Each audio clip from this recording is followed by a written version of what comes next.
El padre Luis Toro enfrenta a un pastor en pleno culto. La congregación termina aplaudiéndolo de pie.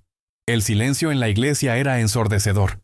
1200 personas contuvieron la respiración mientras dos hombres se miraban fijamente en el centro del templo. Uno de ellos sostenía firmemente la Biblia contra el pecho. El otro mantenía los brazos cruzados con una sonrisa desafiante en los labios. Lo que sucedería en los próximos 20 minutos cambiaría para siempre la vida de todos los presentes esa noche en Tegucigalpa. Pero para entender cómo llegamos hasta aquí, necesitamos retroceder algunos días en el tiempo. El padre Luis Toro aún sentía el cansancio del viaje desde Venezuela cuando pisó el aeropuerto Toncontín. Honduras siempre había sido un país especial en su corazón misionero. Esta vez, diferente de otras visitas pastorales, había aceptado una invitación inusual que llegó a través de una llamada misteriosa. La voz del otro lado de la línea era firme, casi autoritaria. Pastor Rodrigo Méndez, líder de una de las congregaciones evangélicas más grandes de Tegucigalpa, había hecho una invitación que sonó más como un desafío. Padre Toro, he estado siguiendo sus videos en YouTube. ¿Qué tal si viene aquí y le muestra a mi congregación de qué es realmente capaz el catolicismo? Luis vaciló por unos segundos. Conocía la reputación de Méndez. 42 años. Graduado en teología por la Universidad Bíblica Latinoamericana, conocido por sus sermones encendidos. Sus cultos dominicales reunían más de 3,000 fieles, y sus transmisiones en vivo alcanzaban decenas de miles de hondureños sedientos de una palabra de esperanza en medio de la crisis social que azotaba el país. «Acepto», respondió el padre Luis sin vacilar. «Pero quiero que quede claro. No vine a pelear. Vine a dialogar». La risa sarcástica de Méndez resonó por el teléfono. «Ya veremos, padre. Ya veremos». El padre Luis sabía que estaba entrando en territorio hostil, pero su corazón misionero lo impulsaba hacia adelante. Honduras vivía un momento delicado. La pobreza afectaba a gran parte de la población, la violencia urbana había aumentado en los últimos meses, y las iglesias evangélicas crecían exponencialmente, ofreciendo esperanza a quienes ya no tenían nada que perder. El primer día en Tegucigalpa, el padre Luis visitó 3 parroquias en la periferia de la ciudad. El paisaje era desafiante.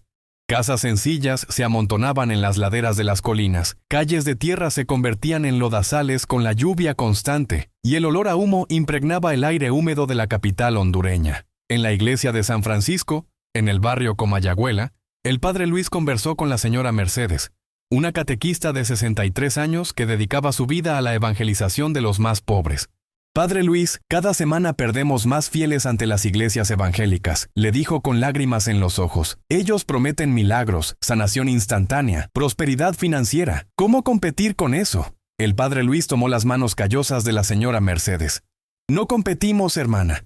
Ofrecemos algo diferente, la verdad del evangelio». Pero la verdad en ese momento parecía insuficiente ante la cruda realidad de las calles de Tegucigalpa.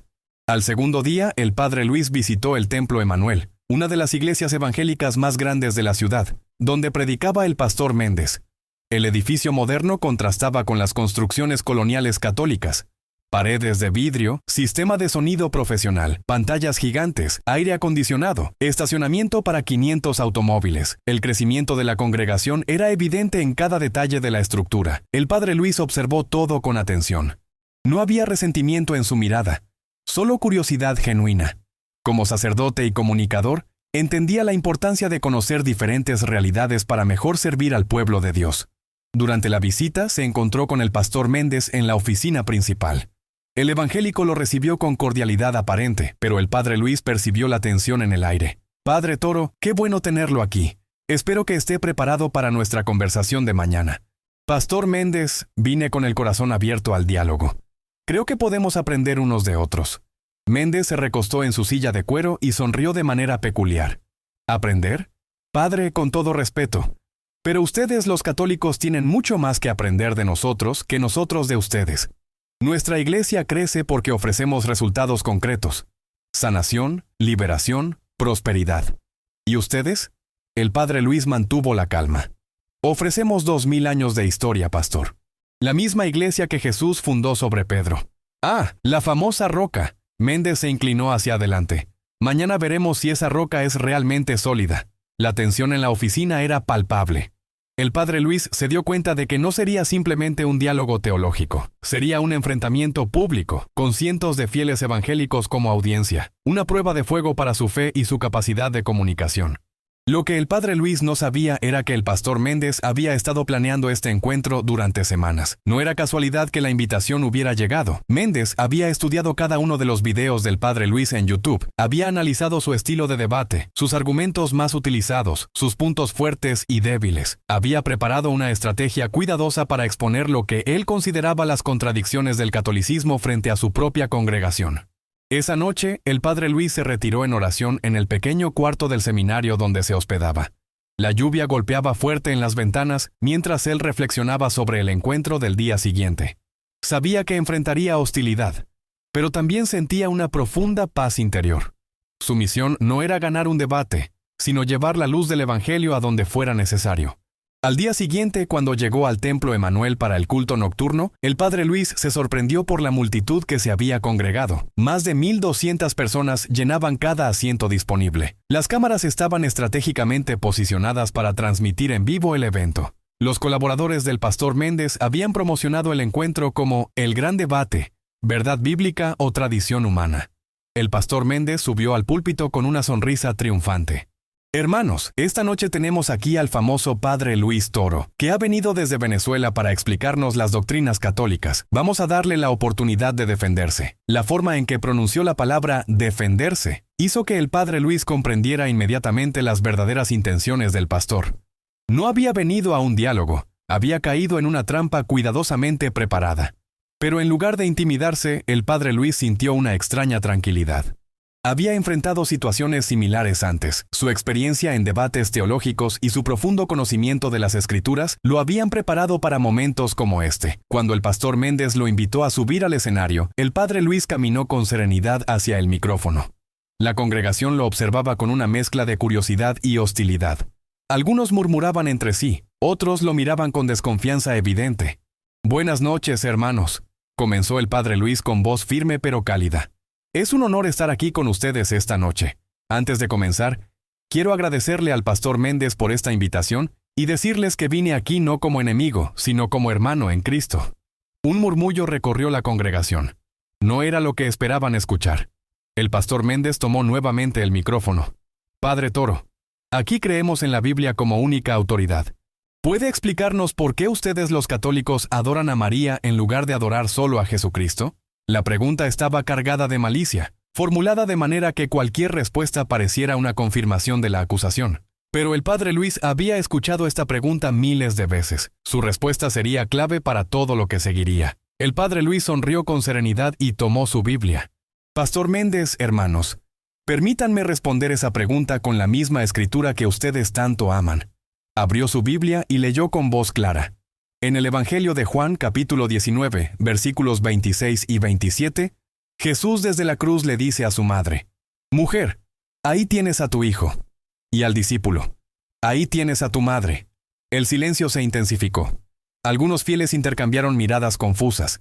Si Jesús mismo, en sus últimos momentos, nos entregó a María como madre, ¿por qué nosotros no podríamos honrarla como tal?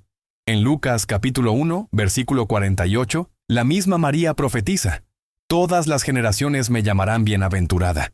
¿Estaba María equivocada al decir esto? El pastor Méndez frunció el ceño. No esperaba que el padre Luis respondiera con citas bíblicas tan directas. Había preparado su estrategia asumiendo que el católico se refugiaría en tradiciones extrabíblicas. «Pero padre», replicó Méndez intentando recuperar el control, «ustedes le rezan a María, le piden milagros, la adoran como si fuera Dios». «Pastor, hay una diferencia fundamental entre adoración y veneración», respondió el padre Luis con paciencia. En Apocalipsis capítulo 5, versículo 14, los 24 ancianos se postran ante el Cordero. ¿Los acusaríamos de adorar a alguien que no es Dios? La postura corporal no determina la adoración, sino la intención del corazón. Una mujer en la tercera fila levantó la mano tímidamente. ¿Puedo hacer una pregunta? El pastor Méndez vaciló. No había planeado permitir intervenciones de la congregación, pero negarle la palabra a una fiel podría parecer autoritario. Adelante, hermana Rosa. Padre Luis, yo fui católica durante 30 años. Siempre me enseñaron a rezarle a María, pero nunca entendí por qué no podía ir directamente a Jesús. El padre Luis asintió con comprensión. Hermana Rosa, esa es una excelente pregunta. Dígame, cuando usted necesita algo de su esposo, ¿nunca le pide a sus hijos que hablen con él por usted? Rosa sonrió levemente. Sí, a veces. ¿Eso significa que no puede hablar directamente con su esposo? No, claro que no. Exactamente. Cuando pedimos la intercesión de María, no es porque no podamos ir a Jesús. Es porque sabemos que una madre tiene una influencia especial sobre su hijo. En las bodas de Caná, María le dijo a Jesús que se había acabado el vino, y él hizo su primer milagro.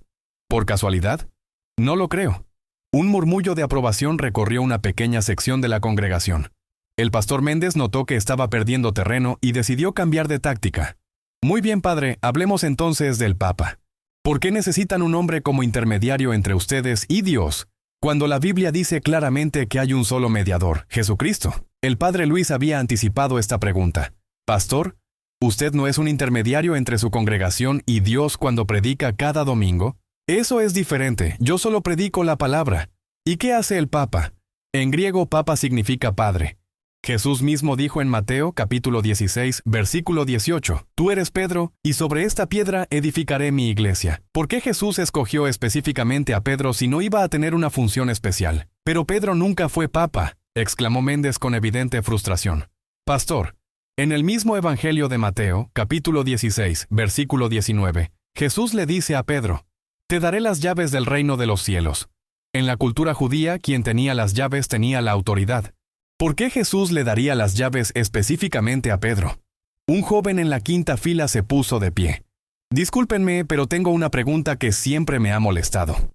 El pastor Méndez suspiró. La dinámica del encuentro se estaba saliendo de su control. ¿Cuál es tu pregunta, hermano David? Padre Luis, si la Iglesia Católica es la verdadera, ¿por qué ha habido tantos escándalos? ¿Por qué algunos sacerdotes han cometido pecados tan terribles? El silencio se volvió denso. Era una pregunta que tocaba el corazón del problema. El pastor Méndez sonrió satisfecho, pensando que finalmente tenía al padre Luis en una posición indefendible. Pero el padre Luis no evadió la pregunta.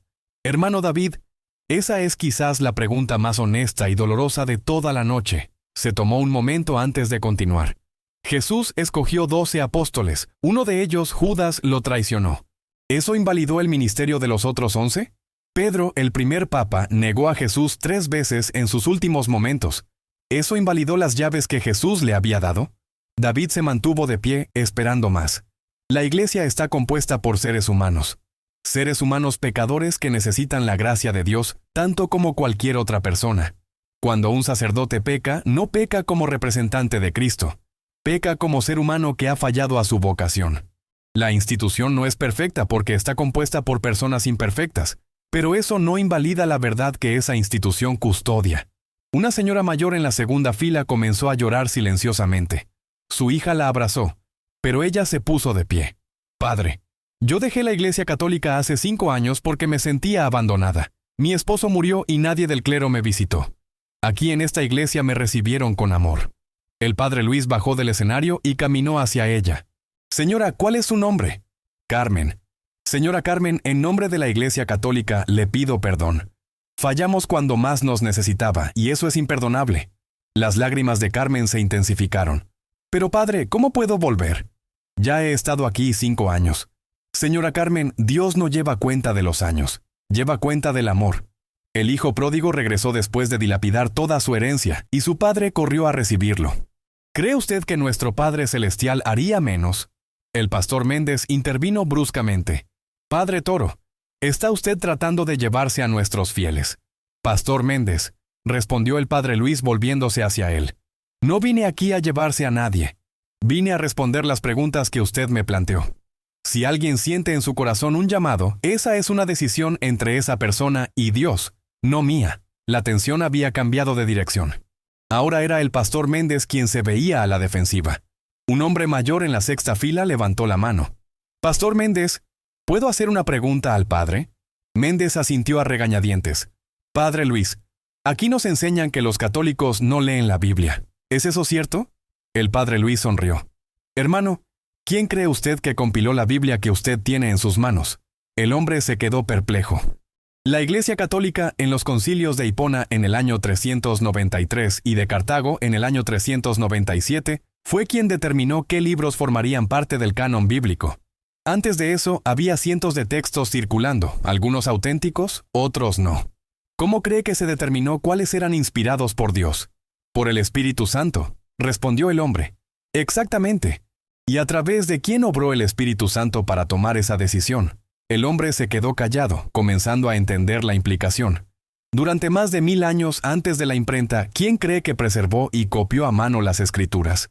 Los monjes católicos en los monasterios. Cada página de su Biblia existe porque algún monje católico dedicó años de su vida a copiarla cuidadosamente. Un silencio profundo se extendió por todo el templo.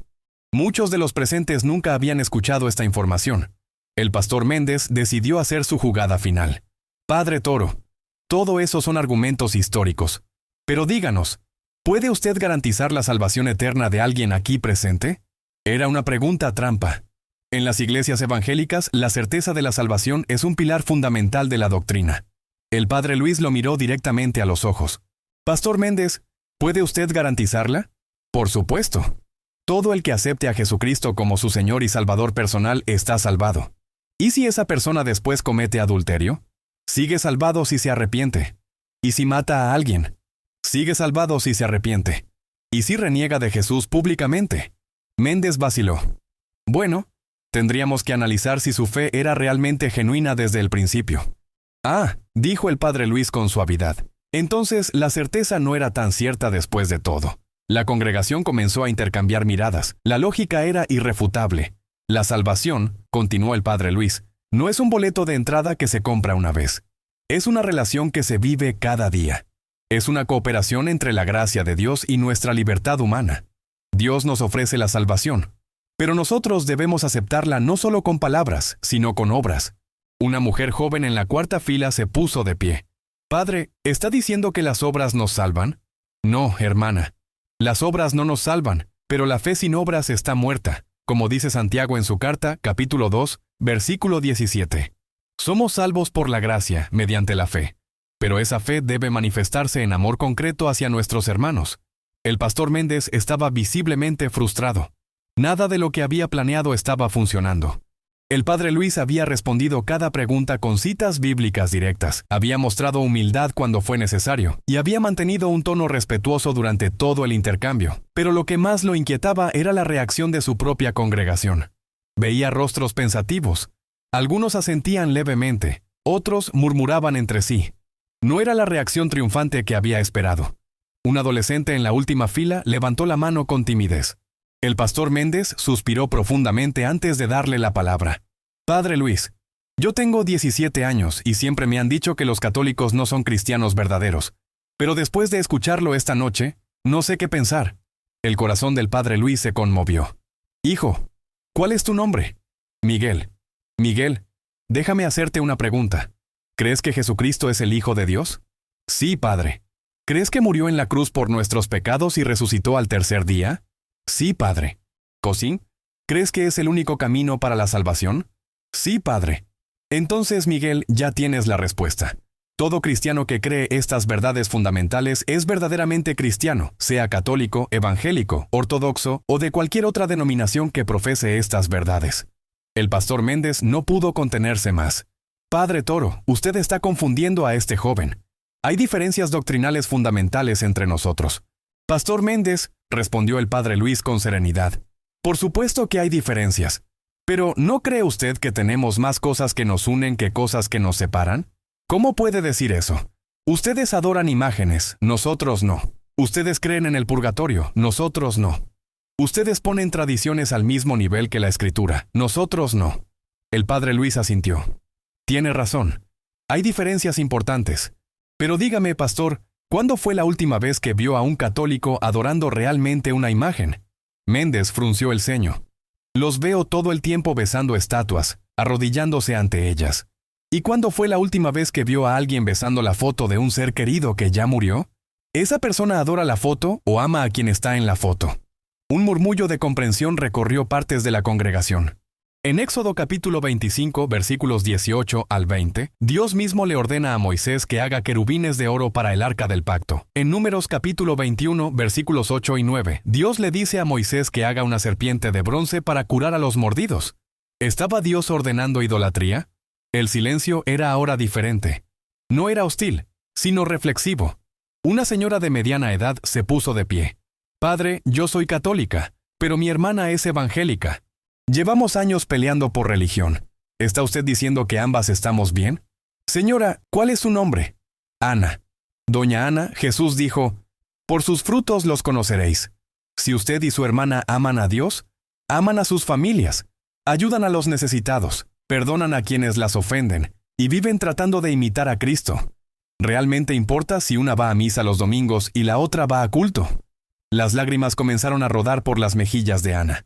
Llevamos 5 años sin hablarnos. Doña Ana, la vida es muy corta para desperdiciarla en divisiones que Dios no quiere. Jesús oró en Juan capítulo 17, versículo 21. Que todos sean uno, como tú, Padre, estás en mí y yo en ti. Ana comenzó a sollozar abiertamente. Varias personas a su alrededor la consolaron. El pastor Méndez intentó retomar el control. Padre Toro, todo eso suena muy bonito. Pero la Biblia también dice que debemos guardar la sana doctrina. Absolutamente cierto, pastor. Pero dígame, ¿cuál es la doctrina más importante de todas? El Evangelio de Salvación. ¿Y cuál es el mandamiento más grande? Méndez vaciló sabiendo que era una pregunta trampa. Amar a Dios sobre todas las cosas. ¿Y el segundo? Amar al prójimo como a uno mismo. Exacto. Jesús dijo que de estos 2 mandamientos dependen toda la ley y los profetas. Si alguien cumple estos 2 mandamientos, ¿no está viviendo la esencia del cristianismo? Un hombre corpulento en la 7ª fila se puso de pie abruptamente. Padre, usted está evadiendo las diferencias reales. ¿Qué me dice del purgatorio? Eso no está en la Biblia. El padre Luis lo miró con respeto. Hermano, ¿cuál es su nombre? Roberto. Roberto, ¿usted cree que alguien con pecado puede entrar directamente al cielo? No. Por eso Jesús nos limpia de todo pecado. Perfecto. ¿Y si alguien muere con pecados veniales, pequeñas faltas que no ha confesado o de las que no se ha arrepentido completamente? Roberto se quedó pensativo. Bueno, supongo que Dios es misericordioso. Exactamente. El purgatorio no es un lugar de castigo, Roberto. Es un estado de purificación final donde Dios, en su misericordia, nos limpia completamente antes de entrar a su presencia. En 1 Corintios capítulo 3, versículos 12 al 15, Pablo habla de obras que son probadas por fuego, y de alguien que se salva, pero como quien pasa por fuego. Roberto se sentó lentamente, meditando en las palabras. Una mujer joven con un bebé en brazos levantó la mano. Padre, tengo una pregunta personal. Mi bebé murió hace 2 meses sin ser bautizado. En mi iglesia anterior me dijeron que no podía ir al cielo. ¿Es eso cierto? El silencio que siguió era desgarrador. Todas las miradas se dirigieron al padre Luis, quien caminó hacia la mujer con expresión de profunda compasión. Hermana, ¿cómo se llama? Patricia. Patricia, ¿cómo se llamaba su bebé? Sebastián. El padre Luis tomó las manos de Patricia. Patricia, escúcheme con atención. Jesús dijo, dejen que los niños vengan a mí, porque de ellos es el reino de los cielos. ¿Cree usted que Jesús rechazaría a un bebé inocente? Patricia negó con la cabeza, llorando. El bautismo es el medio ordinario de salvación, pero Dios no está limitado por los sacramentos. Su pequeño Sebastián está en los brazos de Jesús. De eso puede estar completamente segura. Patricia se desplomó en llanto de alivio. Varias mujeres se acercaron a abrazarla. El pastor Méndez estaba visiblemente incómodo. La atmósfera del templo había cambiado completamente. Lo que había comenzado como un enfrentamiento hostil se había convertido en una sesión de sanación espiritual y emocional. Un anciano en la primera fila, que había permanecido en silencio toda la noche, finalmente habló. Padre, soy don Carlos. Tengo 82 años. He sido evangélico durante 40 años, pero antes fui católico. Esta noche he escuchado cosas que nunca me habían explicado así. Don Carlos, ¿qué le gustaría saber? Padre, yo dejé la iglesia católica porque sentía que era solo tradición sin vida. Pero ahora, no sé. Usted habla de la misma Biblia que nosotros amamos, pero la explica de manera diferente. Don Carlos, la Biblia es como un diamante. Tiene muchas facetas, y cada una refleja la luz de manera diferente. Lo importante no es la faceta que vemos, sino la luz que refleja. Don Carlos asintió lentamente. Padre, ¿puedo hacerle una pregunta muy personal? Por supuesto. ¿Usted realmente cree que fuera de la Iglesia Católica no hay salvación? Era la pregunta que el pastor Méndez había estado esperando toda la noche. Una pregunta que podría exponer lo que él consideraba la arrogancia católica. El padre Luis respiró profundamente. Don Carlos, la Iglesia Católica enseña que ella es el medio ordinario de salvación establecido por Cristo, pero también enseña que Dios puede salvar a las personas por medios extraordinarios que solo Él conoce. ¿Qué significa eso en palabras simples?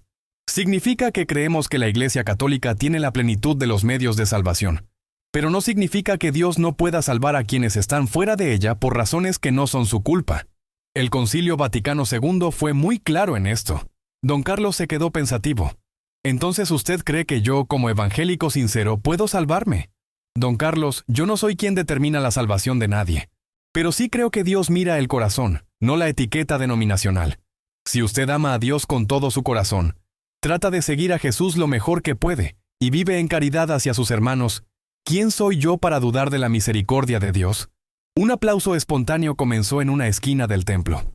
Rápidamente se extendió por toda la congregación. El pastor Méndez se quedó paralizado, viendo cómo su propia congregación aplaudía al hombre que había venido a humillar. Pero el aplauso no era para humillarlo a él. Era un aplauso de alivio, de esperanza, de reconciliación. Durante años, muchos de esos fieles habían cargado con la culpa de tener familiares católicos, temiendo por su salvación eterna. Las palabras del padre Luis habían abierto una puerta de esperanza que pensaban estaba cerrada para siempre. Cuando el aplauso cesó, una joven madre con 2 niños pequeños se puso de pie. Padre Luis, ¿puedo contarle algo? Por favor. Mi esposo es católico. Yo me hice evangélica antes de casarme. Llevamos 10 años discutiendo sobre dónde bautizar a nuestros hijos. Él quiere que sean católicos, yo quiero que sean evangélicos. Nuestro matrimonio está al borde del divorcio por esto. El padre Luis la escuchó con atención. ¿Cómo se llama usted? Sofía. Sofía, ¿ustedes dos aman a Jesús? Sí, mucho. ¿Los dos quieren que sus hijos conozcan a Jesús? Sí. Entonces ya tienen lo más importante. Sofía, los niños no se salvan por la denominación de sus padres, sino por el amor de Dios y por cómo ese amor se vive en el hogar. ¿No cree que es más importante que sus hijos vean a papá y mamá amándose y sirviendo a Dios juntos, que verlos peleando por diferencias doctrinales? Sofía comenzó a llorar. Pero padre, ¿cómo resolvemos el tema del bautismo? Sofía, el bautismo de un bebé católico es válido para los evangélicos, y el bautismo de un adulto evangélico es válido para los católicos. Ambos confesamos la Trinidad y usamos agua. Lo importante no es dónde se bautizan, sino que se bautizan en el nombre del Padre, del Hijo y del Espíritu Santo. El pastor Méndez finalmente explotó. Padre Toro, usted está destruyendo las diferencias doctrinales que son importantes. El padre Luis se volvió hacia él con calma. Pastor Méndez, no estoy destruyendo nada. Estoy tratando de construir puentes donde otros han cavado abismos. Pero las diferencias existen. Por supuesto que existen.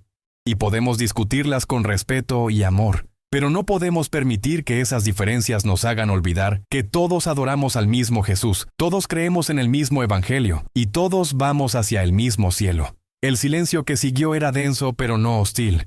Era el silencio de personas que estaban procesando una nueva perspectiva sobre viejas divisiones. Finalmente, don Carlos se puso de pie otra vez. Padre Luis, después de todo lo que hemos escuchado esta noche, tengo una última pregunta. Dígame, don Carlos, ¿qué debemos hacer ahora? El padre Luis sonrió. Era la pregunta perfecta para cerrar la noche. Don Carlos, hagan lo que Jesús les dijo a los discípulos de Emaús después de que reconocieron quién era Él. Regresen a sus comunidades y cuenten lo que han visto y oído, pero no regresen para crear división, sino para crear unidad. No regresen para criticar a quienes piensan diferente, sino para amarlos más profundamente. Y si nos preguntan sobre las diferencias doctrinales, díganles que las diferencias existen, pero que el amor es más grande que las diferencias. Díganles que antes de ser católicos o evangélicos, somos cristianos, y antes de ser cristianos, somos hermanos. El aplauso que siguió fue aún más fuerte y prolongado que el anterior. Personas que habían llegado esa noche con prejuicios y hostilidad, se ponían de pie para aplaudir a un hombre que había llegado como enemigo y se iba como hermano. El pastor Méndez observaba la escena con una mezcla de asombro y confusión. Su plan había fracasado completamente, pero de una manera que no podía criticar. El padre Luis no había atacado su iglesia, no había tratado de robar sus fieles, no había sido arrogante ni despectivo. Simplemente había respondido preguntas con la Biblia, había mostrado compasión hacia los dolientes y había sembrado semillas de reconciliación donde antes había división. Cuando el aplauso finalmente cesó, el pastor Méndez tomó el micrófono con manos temblorosas.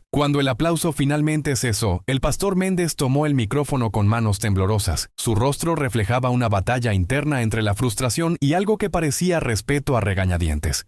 Durante 20 años había liderado esa congregación con autoridad indiscutible. Pero en una sola noche, un sacerdote católico había logrado lo que él consideraba imposible: unir corazones que durante décadas habían estado divididos. Padre Toro, comenzó con voz vacilante, debo admitir que esta no ha sido la noche que esperaba. Un silencio expectante llenó el templo. 1200 personas aguardaban las palabras de su pastor, sin saber si vendrían cargadas de humildad o de resistencia. Cuando lo invité aquí, mi intención era... Méndez se detuvo, mirando los rostros de su congregación. Veía esperanza donde antes había visto fanatismo, reflexión donde antes había visto rigidez. Mi intención era demostrar que nuestras diferencias eran irreconciliables. El padre Luis permaneció en silencio, con las manos entrelazadas y una expresión de genuina compasión hacia el hombre que había tratado de humillarlo públicamente. Pero he visto algo esta noche que no esperaba ver, continuó Méndez. He visto a hermanos reconocerse como hermanos.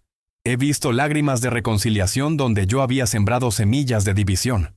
Doña Ana, la señora que había llorado por su hermana evangélica, se puso de pie. Pastor Méndez, ¿está diciendo que puedo reconciliarme con mi hermana sin traicionar mi fe? Méndez la miró durante varios segundos antes de responder. Ana, durante años les he predicado que los católicos estaban perdidos, pero esta noche he escuchado el mismo evangelio que predicamos nosotros, solo explicado desde una perspectiva diferente. Un murmullo de sorpresa recorrió el templo. Nadie esperaba esta confesión de su pastor. No estoy diciendo que todas nuestras diferencias desaparecieron, aclaró rápidamente. Seguimos teniendo diferentes puntos de vista sobre muchas doctrinas, pero... vaciló nuevamente. Pero quizás he estado enfocándome tanto en las diferencias que perdí de vista lo que nos une. El padre Luis se acercó al pastor Méndez. Pastor, ¿puedo decirle algo? Méndez asintió. Usted es un hombre valiente. Admitir públicamente que uno puede haber estado equivocado requiere una humildad que pocos líderes poseen. No sé si estuve equivocado, padre. Solo sé que esta noche he visto cosas que me han hecho pensar. Un joven de unos 25 años se puso de pie en la octava fila. Pastor Méndez, padre Luis, tengo una pregunta para ambos. Ambos líderes lo miraron con atención. Mi nombre es Esteban. Soy licenciado en teología y he estudiado historia de la iglesia. Durante mis estudios me di cuenta de que las divisiones entre cristianos han causado más daño al evangelio que cualquier persecución externa. ¿No creen que es hora de que las iglesias trabajemos juntas en lugar de competir entre nosotras? El pastor Méndez y el padre Luis intercambiaron miradas. Esteban, respondió el padre Luis. En Marcos capítulo 9, versículo 40, Jesús dijo: El que no está contra nosotros está a favor nuestros. Esto lo dijo cuando los discípulos le contaron que habían visto a alguien expulsando demonios en su nombre, pero que no era parte de su grupo. ¿Y qué significa eso prácticamente?, preguntó Esteban. El pastor Méndez tomó la palabra. Significa que tal vez podríamos trabajar juntos en causas comunes sin comprometer nuestras convicciones individuales. Por ejemplo, añadió el padre Luis, la lucha contra la pobreza, la defensa de la familia, la protección de los niños, la ayuda a los drogadictos, ¿no son estas causas que trascienden nuestras diferencias denominacionales? Una mujer en la quinta fila levantó la mano. Padre Luis, pastor Méndez, yo trabajo en un hospital. Todos los días veo familias destruidas por la drogadicción, por la violencia, por la pobreza. ¿De qué sirve que discutamos sobre doctrinas mientras estas familias se desintegran? Sus palabras cayeron como una bomba en el silencio del templo. La cruda realidad social de Honduras no respetaba denominaciones religiosas. Hermana, dijo el padre Luis, ¿cuál es su nombre? Isabela. Isabela, usted ha tocado el corazón del problema.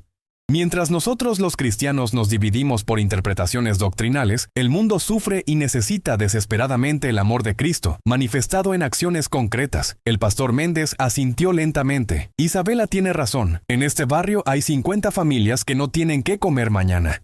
¿Realmente importa si quien les lleva la comida es católico o evangélico? Pastor Méndez, intervino un hombre mayor. ¿Está usted proponiendo que trabajemos con los católicos? La pregunta quedó flotando en el aire. Era el momento decisivo de la noche. Méndez miró al padre Luis, luego a su congregación. Hermano Francisco, estoy proponiendo que trabajemos con otros cristianos. Si ellos aman a Jesús y quieren ayudar a los necesitados, ¿por qué no? Un aplauso tímido comenzó en una esquina del templo y gradualmente se extendió por toda la congregación. El padre Luis se acercó al pastor Méndez y le extendió la mano. Pastor, ¿estaría dispuesto a orar conmigo? Méndez miró la mano extendida durante varios segundos. Aceptar significaría reconocer públicamente al padre Luis como hermano en Cristo. Rechazarla significaría contradecir todo lo que había admitido esa noche. Lentamente extendió su mano y la estrechó firmemente. Padre Luis, ¿podríamos orar juntos por Honduras? Sería un honor, pastor Méndez. Ambos hombres se dirigieron al centro del escenario. La congregación se puso de pie espontáneamente. Padre Celestial, comenzó el pastor Méndez, te pedimos perdón por las divisiones que hemos creado en tu iglesia. Perdónanos por enfocarnos más en nuestras diferencias que en tu amor. Señor Jesús, continuó el padre Luis, tú oraste para que todos fuéramos uno. Te pedimos que sanes las heridas que hemos causado con nuestras divisiones. Ayúdanos a ser instrumentos de tu paz. Espíritu Santo, añadió Méndez, derrama tu amor sobre Honduras. Úsanos, católicos y evangélicos, para llevar esperanza a quienes no la tienen. Amén, respondió la congregación al unísono. Cuando abrieron los ojos, muchas personas estaban llorando. No eran lágrimas de tristeza, sino de liberación. Durante años habían cargado con el peso de considerar a otros cristianos como enemigos. Esa noche, ese peso había sido levantado. Don Carlos, el anciano de 82 años, se acercó al escenario. Pastor Méndez, padre Luis, tengo una propuesta. Ambos lo miraron con curiosidad. Yo tengo una distribuidora de alimentos. Cada mes se me vencen productos que podrían alimentar a 100 familias. ¿Por qué no organizamos una red de distribución conjunta entre iglesias católicas y evangélicas? El silencio que siguió era de asombro. En 5 minutos habían pasado de divisiones doctrinales a colaboración práctica. Don Carlos, dijo el pastor Méndez, esa es una idea excelente. Nosotros tenemos vehículos y voluntarios. Y nosotros tenemos contactos en las zonas más necesitadas, añadió el padre Luis. Sofía, la joven madre con problemas matrimoniales por diferencias religiosas, se acercó también. ¿Podríamos organizar talleres para matrimonios mixtos? Conozco al menos 20 parejas que están pasando por lo mismo que nosotros. Sofía, respondió el padre Luis, esa es una necesidad real que hemos ignorado demasiado tiempo. El pastor Méndez asintió. Podríamos traer consejeros tanto católicos como evangélicos que trabajen en equipo. Esteban, el joven teólogo, levantó la mano. ¿Y qué tal si organizamos estudios bíblicos conjuntos? No para convencernos unos a otros, sino para aprender juntos. La energía en el templo había cambiado completamente. Lo que había comenzado como un enfrentamiento hostil, se había transformado en una sesión de lluvia de ideas para la colaboración cristiana. Patricia, la madre que había perdido a su bebé, se acercó al padre Luis. Padre, después de lo que me dijo sobre Sebastián, siento paz por primera vez en meses. ¿Podríamos organizar un grupo de apoyo para padres que han perdido hijos? Patricia, sería hermoso. El dolor no entiende de denominaciones y el consuelo tampoco debería entenderlas. Miguel, el adolescente de 17 años, levantó la mano. ¿Y qué tal los jóvenes? Nosotros no entendemos por qué nuestros padres se pelean por religión. ¿Podríamos hacer actividades juntos? El pastor Méndez sonrió por primera vez en toda la noche. Miguel, los jóvenes tienen razón. Ustedes ven con claridad lo que nosotros hemos complicado. Organicemos un torneo de fútbol interdenominacional, sugirió otro joven. Católicos versus evangélicos, pero en el buen sentido. Las risas llenaron el templo. Era la primera vez que se reían juntos esa noche. Roberto, el hombre corpulento que había preguntado sobre el purgatorio, se puso de pie. Pastor, padre Luis, yo tengo una empresa de construcción. Si vamos a trabajar juntos, necesitaremos un lugar donde reunirnos. Puedo donar materiales para construir un centro comunitario. El aplauso fue inmediato y prolongado. Roberto, dijo el padre Luis con emoción, ¿se da cuenta de lo que está sucediendo aquí? En 2 horas hemos pasado de la división a la unidad, del enfrentamiento a la colaboración. Es como el libro de los Hechos, añadió el pastor Méndez. Los primeros cristianos tenían todo en común y partían el pan juntos. Ana, la señora que se había reconciliado mentalmente con su hermana, se puso de pie. Padre Luis, quiero hacer algo. Mañana mismo voy a llamar a mi hermana y le voy a pedir perdón por 5 años de silencio. Ana, respondió el padre Luis. Usted será la primera de muchas reconciliaciones que vendrán. Pero padre, intervino una voz desde el fondo. ¿Qué van a decir nuestros líderes denominacionales cuando sepan que estamos trabajando juntos? Era una pregunta importante que tocaba el corazón del asunto. El pastor Méndez tomó la palabra. Hermanos, no estamos traicionando nuestras convicciones. Estamos viviendo el mandamiento más grande, amar a Dios y amar al prójimo. Además, añadió el padre Luis, no estamos fusionando iglesias ni cambiando doctrinas. Estamos cooperando como cristianos para servir mejor a nuestra comunidad. Don Carlos levantó su bastón. Y si a alguien no le gusta, que venga aquí y vea los resultados. Familias alimentadas, matrimonios salvados, jóvenes unidos, viudas consoladas. ¿Quién puede criticar eso? El aplauso fue ensordecedor. Esteban pidió la palabra nuevamente. Pastor Méndez, padre Luis, ¿podríamos hacer esto una vez al mes? No como debate, sino como diálogo fraternal. Esteban, respondió el pastor Méndez, creo que esa es una excelente idea. Podríamos rotar entre diferentes iglesias. Y podríamos invitar a otras denominaciones también, sugirió el padre Luis. Metodistas, presbiterianos, bautistas. Todos los que amen a Jesús. El entusiasmo era contagioso. Personas que habían llegado esa noche con prejuicios arraigados, ahora hablaban de trabajar juntos para transformar su comunidad. Isabela, la mujer que trabajaba en el hospital, se acercó al micrófono. Quiero contarles algo. Esta mañana atendí a una niña de 8 años que llegó desnutrida al hospital. Sus padres no tenían dinero ni para medicinas ni para comida. Mientras nosotros discutíamos sobre doctrinas, esa niña se moría de hambre. Sus palabras impactaron profundamente a todos los presentes. Pero esta noche, continuó Isabela, hemos hablado de don Carlos con sus alimentos, de Roberto con sus materiales de construcción, de todos ustedes con sus voluntarios. Esa niña y cientos como ella van a tener una oportunidad diferente porque decidimos trabajar juntos. Las lágrimas corrían libremente por muchos rostros. El padre Luis se acercó a Isabela. Hermana, usted ha dado en el clavo. Este es el verdadero fruto del Evangelio. Vidas transformadas, necesidades suplidas, esperanza restaurada. El pastor Méndez asintió. Isabela, cuando Jesús envió a sus discípulos, no les dijo que predicaran sobre denominaciones. Les dijo que sanaran enfermos, alimentaran hambrientos, consolaran afligidos. Un joven pastor que había permanecido en silencio toda la noche finalmente habló. Pastor Méndez, soy el pastor García de la Iglesia Bautista Emmanuel. Vine esta noche como espectador, pero no puedo quedarme callado. Lo que he visto aquí es lo que el Espíritu Santo ha estado tratando de hacer en mi corazón durante meses. Méndez lo miró con sorpresa.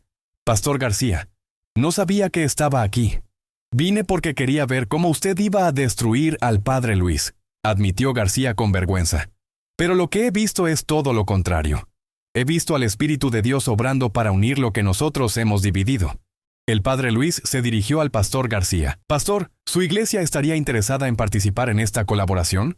Padre Luis, después de esta noche no veo cómo podríamos no participar. Más aplausos llenaron el templo. Don Carlos se puso de pie nuevamente. Hermanos, propongo que nos reunamos el próximo sábado para organizar formalmente esta colaboración. Cada iglesia puede enviar 3 representantes. ¿Dónde nos reuniríamos?, preguntó alguien.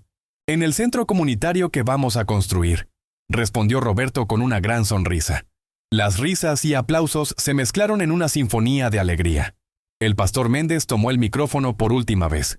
Hermanos, esta ha sido la noche más transformadora de mi ministerio. Cuando invité al padre Luis, mi corazón estaba lleno de orgullo y competencia, pero Dios tenía otros planes. Se dirigió al padre Luis. Padre, le pido perdón por mis intenciones.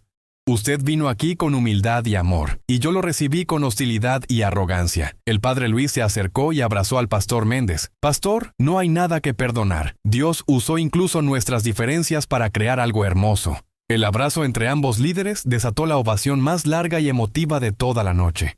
1,200 personas se pusieron de pie para aplaudir no solo a 2 hombres, sino a la victoria del amor sobre la división, de la humildad sobre el orgullo, de la unidad sobre la competencia. Cuando el aplauso finalmente cesó, una voz desde el fondo gritó: ¡Viva Jesucristo!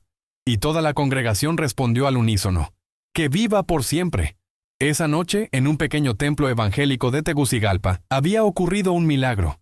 No el tipo de milagro espectacular que llena estadios, sino el milagro silencioso pero poderoso de corazones que se abren, de prejuicios que caen, de hermanos que se reconocen como hermanos. El padre Luis había llegado a Honduras para una visita pastoral rutinaria. Se iba convertido en un instrumento de reconciliación que marcaría a esa comunidad para siempre. El padre Luis había llegado a Honduras para una visita pastoral rutinaria. Se iba convertido en un instrumento de reconciliación que marcaría a esa comunidad para siempre. Pero lo que nadie imaginaba era que esa noche de transformación era apenas el comienzo de algo mucho más grande. Cuando las luces del templo Emanuel se apagaron esa noche, las calles de Tegucigalpa resonaban con conversaciones que jamás se habían escuchado antes.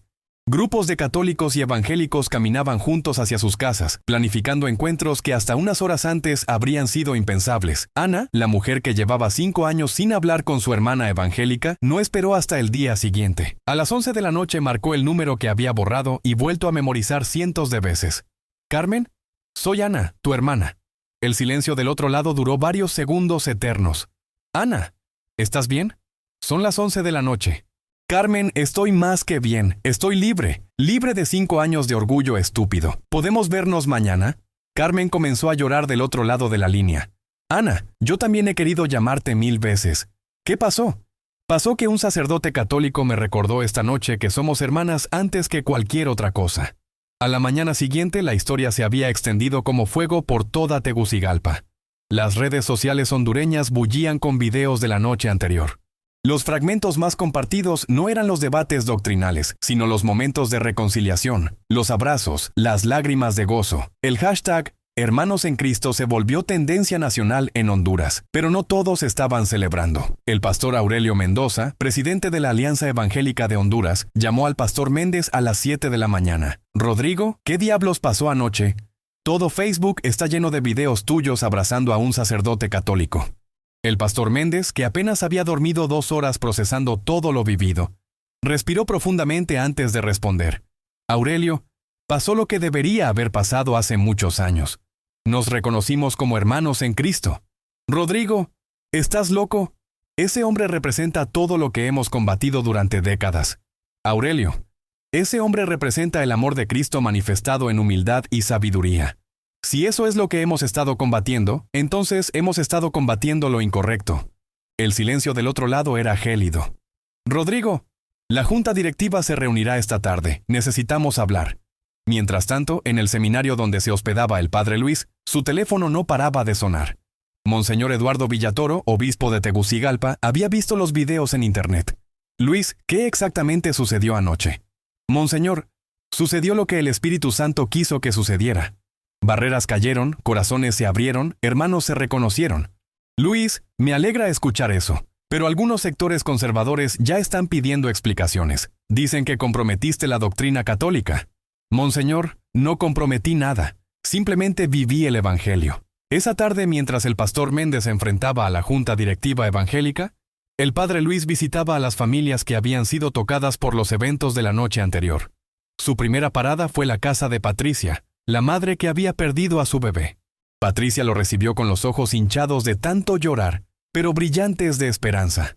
«Padre Luis, no he parado de llorar desde anoche, pero son lágrimas de alivio. Por primera vez en meses pude dormir sin pesadillas».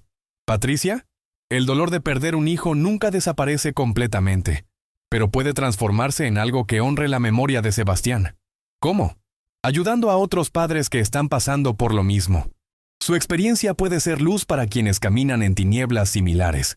En la casa de Sofía, la joven madre con problemas matrimoniales encontró una escena que lo conmovió profundamente. Sofía y su esposo Carlos estaban sentados en la mesa de la cocina, con sus 2 hijos dibujando tranquilamente, mientras ellos conversaban por primera vez en meses sin gritar. «Padre Luis», dijo Carlos, quien era católico, «anoche Sofía llegó a casa y me contó todo lo que usted dijo. Hablamos hasta las 3 de la mañana. ¿Y qué decidieron?» «Que nuestros hijos van a conocer a Jesús en casa con papá y mamá unidos», respondió Sofía. «Las denominaciones pueden esperar hasta que ellos sean mayores y puedan decidir por sí mismos». La tercera visita fue a la casa de don Carlos, el anciano que había ofrecido los alimentos. Lo encontró en su patio trasero, rodeado de cajas y cajas de productos. «Don Carlos, ¿qué es todo esto?» «Padre Luis, después de lo de anoche no pude dormir. Me levanté a las 5 de la mañana y traje todo lo que tengo en la bodega. Son suficientes alimentos para 300 familias. ¿300 familias? Sí, padre. Y eso es solo el comienzo. Llamé a mis proveedores y varios están dispuestos a donar también, pero necesitamos organización. Mientras tanto, en la reunión de la Alianza Evangélica, el pastor Méndez enfrentaba el momento más difícil de su ministerio. Rodrigo, le dijo el pastor Mendoza, la Junta ha decidido suspenderte temporalmente de tus funciones hasta que aclares tu posición doctrinal. Méndez miró a cada uno de los rostros alrededor de la mesa. Eran hombres que respetaba, hermanos en la fe que habían luchado juntos por años.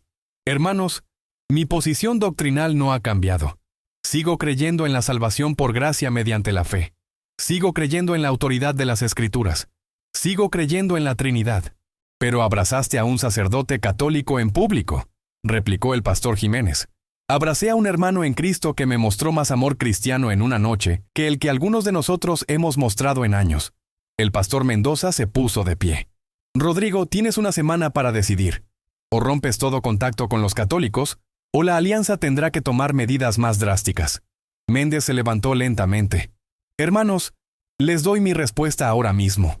No voy a romper contacto con mis hermanos en Cristo, sean católicos, metodistas, presbiterianos o de cualquier denominación que ame genuinamente a Jesús. Entonces consideramos tu renuncia automática a la alianza. La acepto, respondió Méndez sin vacilar. Pero sepan que no renuncio a Cristo ni a su mandamiento de amar. Esa misma tarde, el padre Luis recibió una llamada inesperada. Padre Toro, habla el pastor García de la Iglesia Bautista Emanuel. ¿Podríamos reunirnos? Por supuesto, pastor García. Se encontraron en un pequeño café del centro de Tegucigalpa. García llegó acompañado de otros 2 pastores que el padre Luis no conocía. Padre Luis, quiero presentarle al pastor Morales de la Iglesia Metodista Central y al pastor Rivera de la Iglesia Pentecostal Nueva Vida. Los 3 pastores tenían expresiones serias pero determinadas. Padre, continuó García, los 4 representamos congregaciones que suman más de 8,000 fieles. Hemos estado hablando toda la mañana sobre lo que pasó anoche. El padre Luis esperó en silencio. Queremos que sepa que no todos los evangélicos pensamos como la alianza. Lo que usted despertó anoche es algo que muchos de nosotros hemos estado sintiendo en nuestros corazones durante años. ¿Qué están proponiendo?, preguntó el padre Luis. El pastor Morales tomó la palabra. Estamos proponiendo formar una alianza cristiana interdenominacional. No para fusionar iglesias, sino para trabajar juntos en causas comunes. Tenemos las mismas necesidades en nuestras comunidades, añadió el pastor Rivera. Drogadicción, violencia doméstica, desempleo, desnutrición infantil. ¿Por qué enfrentarlas por separado cuando podemos ser más efectivos juntos? El padre Luis sintió una emoción profunda. Hermanos, ¿han hablado esto con sus congregaciones? Esta mañana prediqué sobre la unidad cristiana, respondió García. Mi congregación aplaudió de pie cuando anuncié que queremos trabajar con otras iglesias. La mía también, confirmó Morales. Una señora de 80 años se me acercó después del culto y me dijo, Pastor, ya era hora. He visto demasiadas divisiones en mis 80 años. Mientras tanto, en el templo Emanuel, algo extraordinario estaba sucediendo. A pesar de que el pastor Méndez había sido suspendido por la Alianza Evangélica, su congregación se estaba reuniendo espontáneamente para apoyarlo.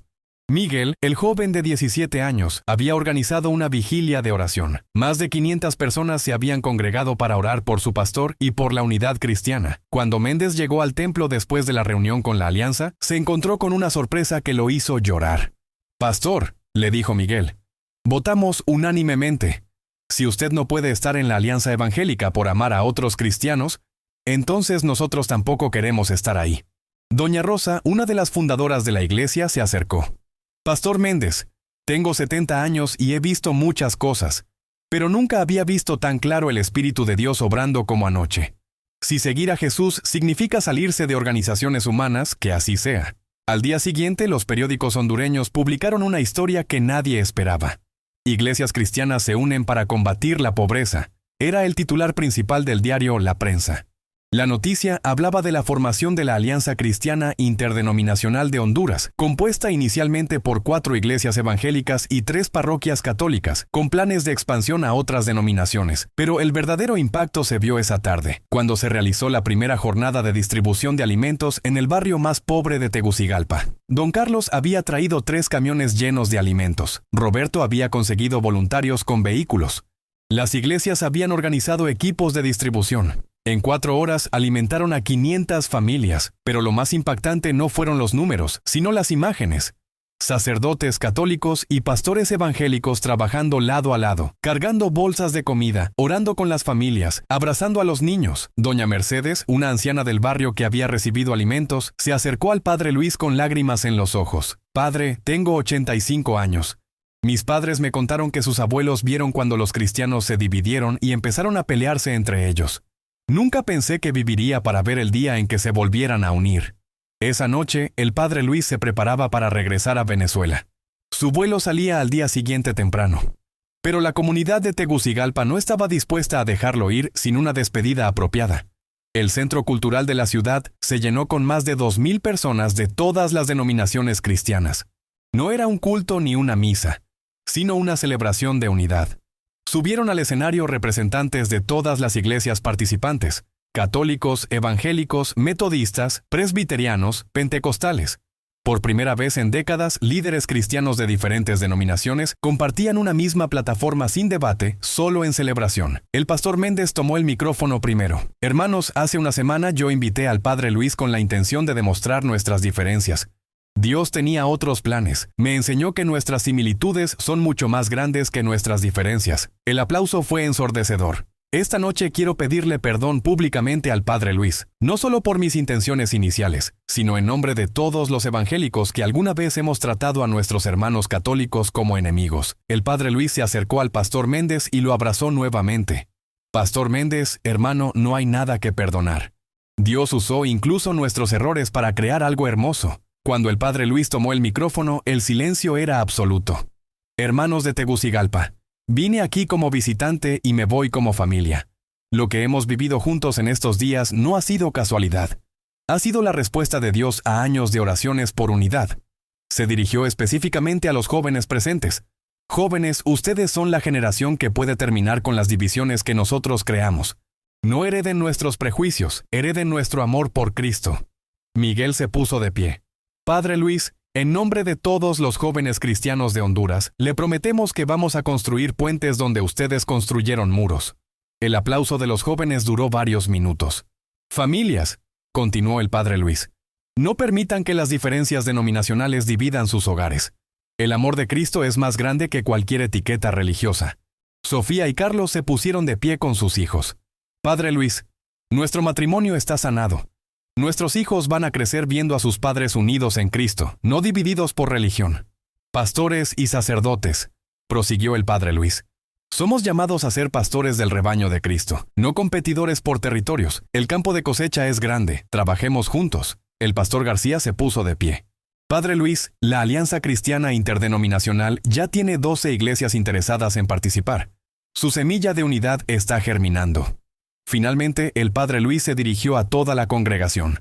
Hermanos, cuando mi avión despegue mañana, no se va a ir el espíritu de unidad que Dios despertó aquí. Ese espíritu se queda con ustedes. Cultívenlo, protéjanlo, expándanlo. Dentro de 6 meses regresaré para ver los frutos de lo que hemos plantado juntos. Y les prometo que lo que vea será una comunidad cristiana que será ejemplo para todo Centroamérica.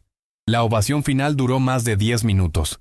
2,000 personas de pie, aplaudiendo no solo al padre Luis, sino aplaudiéndose a sí mismas por haber tenido el valor de derribar muros y construir puentes. Cuando las luces se apagaron esa noche, algo había cambiado permanentemente en Tegucigalpa. Las divisiones de décadas no habían desaparecido completamente, pero habían comenzado a sanar. A la mañana siguiente, en el aeropuerto Toncontín, más de 100 personas llegaron a despedir al padre Luis. Católicos y evangélicos, jóvenes y ancianos, pastores y laicos. El pastor Méndez fue el último en despedirse. Padre Luis, gracias por enseñarme que ser fuerte no significa atacar a otros, sino amar incluso a quienes consideramos diferentes. Pastor Méndez, gracias por tener el valor de cambiar de opinión públicamente. Pocos líderes tienen esa humildad. Mientras el avión se elevaba sobre las montañas de Honduras, el padre Luis miraba por la ventanilla hacia la ciudad que lo había transformado tanto como él la había transformado a ella. 3 meses después, los medios internacionales empezaron a reportar sobre el milagro de Tegucigalpa. La Alianza Cristiana Interdenominacional había crecido a 35 iglesias. Habían alimentado a más de 5,000 familias, construido 2 centros comunitarios, abierto 3 clínicas médicas gratuitas y establecido 4 centros de rehabilitación para drogadictos. Pero más importante que los números era el cambio cultural. Los matrimonios mixtos ya no eran motivo de división familiar. Los jóvenes de diferentes iglesias organizaban actividades conjuntas. Los pastores y sacerdotes se reunían mensualmente para orar juntos.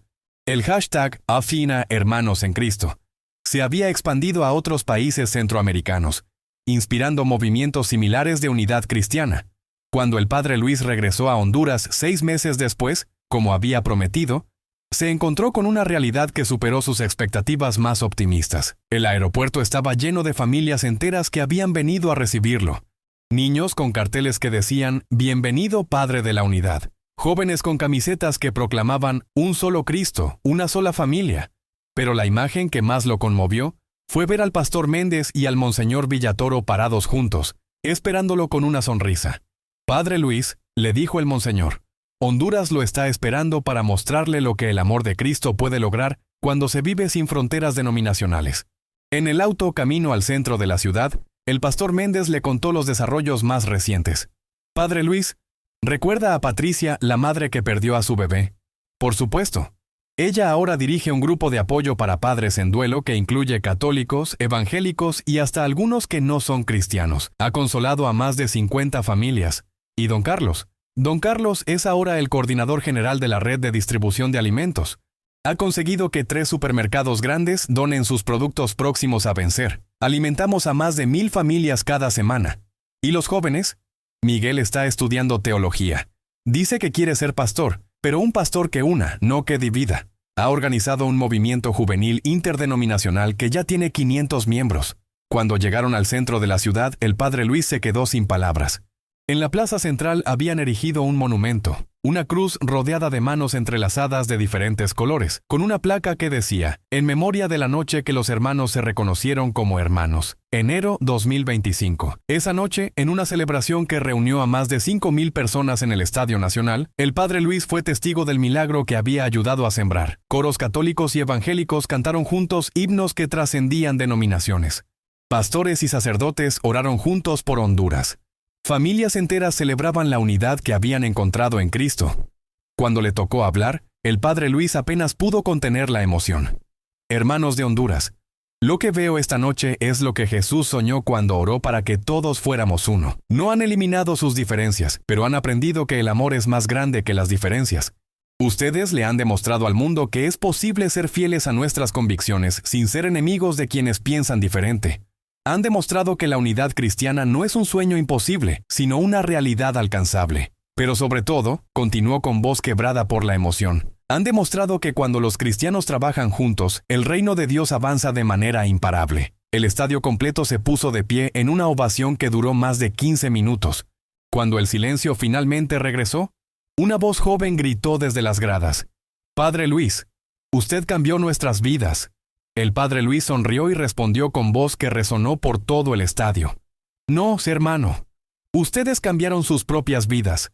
Yo solo tuve el privilegio de ser testigo». Esa noche, mientras contemplaba las luces de Tegucigalpa desde su habitación, el padre Luis reflexionó sobre el misterio de cómo Dios puede usar incluso los conflictos para crear unidad, incluso las divisiones para construir puentes, incluso los malentendidos para generar comprensión. Lo que había comenzado como una trampa para humillarlo, se había convertido en la experiencia más transformadora de su ministerio. Y lo que más lo llenaba de gratitud era saber que esta historia de reconciliación continuaría escribiéndose mucho después de que él regresara a Venezuela. En Honduras, los hermanos habían aprendido a reconocerse como hermanos, y ese aprendizaje, como todas las obras del Espíritu Santo, era para siempre. El último mensaje que el padre Luis escribió en sus redes sociales antes de salir de Honduras fue simple pero poderoso. «Gracias, Honduras, por enseñarme que el amor siempre encuentra el camino para unir lo que el orgullo había separado. Hermanos en Cristo por siempre». El mensaje se volvió viral, no solo en Honduras, sino en toda América Latina, inspirando movimientos similares de unidad cristiana en otros países. Porque al final, esa noche en el Templo Emanuel no había sido solo sobre un debate teológico, había sido sobre algo mucho más profundo y transformador. El poder del amor de Cristo para derribar muros y construir puentes, para sanar heridas y restaurar familias, para convertir enemigos en hermanos. Y esa, definitivamente, era una historia digna de ser contada una y otra vez, hasta que todos los cristianos del mundo aprendieran la lección que los hermanos de Tegucigalpa habían aprendido, que hay espacio en el corazón de Cristo para todos los que lo aman, sin importar la denominación que lleven en sus frentes. La congregación que había llegado esa noche para ver a un sacerdote ser humillado, terminó aplaudiéndolo de pie. Pero más importante aún, terminó aplaudiendo la victoria del amor sobre el odio, de la humildad sobre el orgullo, de la unidad sobre la división. Y eso, queridos hermanos, fue realmente un milagro digno de celebrar.